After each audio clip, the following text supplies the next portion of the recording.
আসসালামু আলাইকুম। আমন্ত্রণ বাংলা ভিশন সংবাদে, সাথে আছি সিফাত শারমিন। বিচারিক আদালতে 2 বছরের বেশি দণ্ড হলে এবং তা আপিলে বিচারাধীন থাকা অবস্থায় কোনো ব্যক্তি নির্বাচনে অংশ নিতে পারবে না।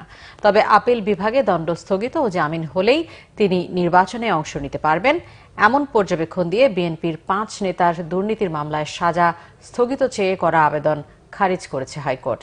উচ্চ আদালতের এই আদেশ খালেদা জিয়া সহ বিভিন্ন ফৌজদারি মামলায় 2 বছরের বেশি কারাদণ্ডে দণ্ডিত সব রাজনীতিবিদদের উপর প্রযোজ্য হবে বলে জানায় রাষ্ট্রপক্ষ। তবে হাইকোর্টের এই পর্যবেক্ষণের বিরুদ্ধে আপিল করবেন বলে জানিয়েছেন আসামি পক্ষের আইনজীবীরা।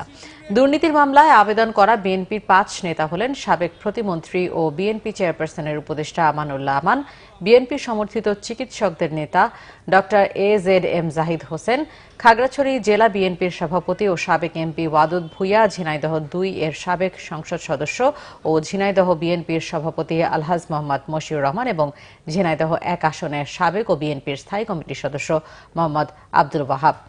প্রধানমন্ত্রী শেখ হাসিনার সাথে সৌজন্য সাক্ষাৎ করেছেন বাংলাদেশে নিযুক্ত জার্মানির রাষ্ট্রদূত পিটার ফারেনহলস। সকালে প্রধানমন্ত্রীর তেজগাঁও কার্যালয়ে তাদের এই সাক্ষাৎ হয়। এ সময় জার্মান রাষ্ট্রদূত প্রধানমন্ত্রীকে জানান, জার্মানি বাংলাদেশের জলবায়ু, জ্বালানি সহ বিভিন্ন ক্ষেত্রে $300 মিলিয়ন দিচ্ছে। দেশটি বাংলাদেশের জ্বালানি খাতে আরও অবদান রাখতে চায়। এক্ষেত্রে জার্মান ব্যবসায়ীদের আগ্রহের কথা প্রধানমন্ত্রী শেখ হাসিনাকে জানান রাষ্ট্রদূত পিটার ফারেনহলস। জবাবে দেশে চলমান 100টি অর্থনৈতিক জোনে বিনিয়োগ করতে জার্মান ব্যবসায়ীদের আহ্বান জানান। রোহিঙ্গাদের আশ্রয় দেওয়া বাংলাদেশের জন্য কতটা সমস্যা জার্মানি তা ভালোভাবেই জানে বলেও মন্তব্য করেন প্রধানমন্ত্রী। এরপর প্রধানমন্ত্রীর সাথে সৌজন্য সাক্ষাৎ করেন ইতালির রাষ্ট্রদূত মারিও পালমা। এ সময় হোলি আর্টিজান হত্যাকাণ্ডে মামলার কাজ দ্রুত হওয়ায় বাংলাদেশের প্রশংসা করেন। দুই দেশের স্বার্থ সংশ্লিষ্ট নানা ইস্যুতে আলোচনা করেন তারা। জাতীয় ঐক্যফ্রন্টের শীর্ষ নেতা ও গণফোরাম সভাপতি ডক্টর কামাল হোসেন বলেছেন, দলগতভাবে মনোনয়ন দেয়া হলেও পরে জোটগতভাবে সিদ্ধান্ত নেওয়া হবে কে কোন আসনে নির্বাচন করবেন। সকালে ডক্টর কামাল হোসেনের বেইলি রোডের বাসায় আসন ভাগাভাগি নিয়ে গণফোরামের শীর্ষ নেতাদের সাথে বৈঠক করেন বিএনপি মহাসচিব মির্জা ফখরুল ইসলাম আলমগীর। বৈঠক শেষে ডক্টর কামাল হোসেন জানান, নির্বাচনের শরিক দলগুলো কে কত আসন পাবে তা নিয়ে আলোচনা হয়েছে। ইভিএমের সিদ্ধান্ত না মেনে উপায় নেই, যে কোনো মূল্যেই নির্বাচনে অংশ নেবে তাদের জোট। আর মির্জা ফখরুল ইসলাম আলমগীর বলেন, আসন ভাগাভাগি নিয়ে গণফোরামের সাথে ইতিবাচক আলোচনা হয়েছে। জাতীয় ঐক্যফ্রন্টের সকল দল ঐক্যবদ্ধভাবে নির্বাচনে যাবে বলেও জানান মির্জা ফখরুল।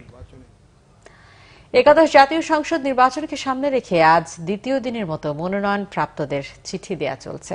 গুলশানে বিএনপি চেয়ারপারসনের রাজনৈতিক কার্যালয় থেকে চিঠি সংগ্রহ করছেন মনোনয়ন প্রাপ্তরা। আজ মনোনয়নের চিঠি দেয়া বিএনপি শেষ করবে বলে জানা গেছে।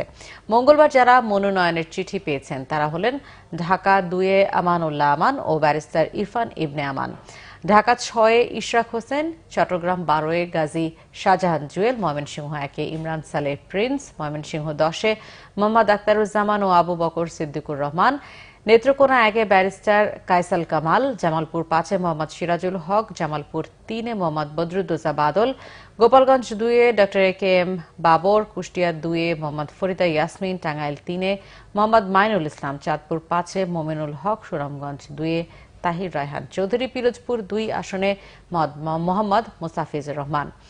মনোনয়নের চিঠি দেওয়ার সময় বিএনপি মহাসচিব বলেন, 20 দলীয় জোট ও জাতীয় ঐক্যফ্রন্টকে 60টির বেশি আসন ছাড়া হবে না। আর কৌশলগত কারণে একটি আসনের বিপরীতে একাধিক প্রার্থীকে মনোনয়ন দেওয়া হয়েছে বলে জানান তিনি।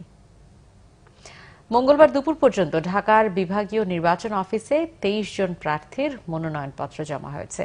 সকালে নিজের মনোনয়নপত্র জমা দিতে যান ওয়ার্কার্স পার্টির সভাপতি সমাজ কল্যাণ মন্ত্রী রাশেদ খান মেনন। এ সময় সাংবাদিকদের মেনন বলেন, সাংবিধানিক শূন্যতা সৃষ্টি করে নির্বাচন বানচাল করার জন্য বিএনপি ও ঐক্যফ্রন্ট সিইসিকে সরানোর দাবি করছে। নির্বাচন হতে না দেয়াই বিএনপির এখন প্রধান লক্ষ্য বলেও মন্তব্য করেন তিনি। নির্বাচন প্রশ্নবিদ্ধ করা ও ভোটারদের আস্থা নষ্ট করতেই তারা নানা অভিযোগ করছে বলে অভিযোগ মেননের। বলেন, এমন কোনো ঘটনা ঘটেনি যাতে সিইসিকে সরাতে হবে। কাল বা পরশুর মধ্যে মহাজোটের আসন বন্টন করা হবে বলেও জানান রাশেদ খান মেনন। এই ছিল এখনকার মতো। পরের সংবাদ বিকেল 5টায়। এছাড়া ফেসবুকে বাংলা ভিশন সংবাদ সরাসরি দেখতে লগ ইন করতে পারেন facebook.com/বাংলাভিশনে। এতক্ষণ সাথে থাকায় ধন্যবাদ সবাইকে।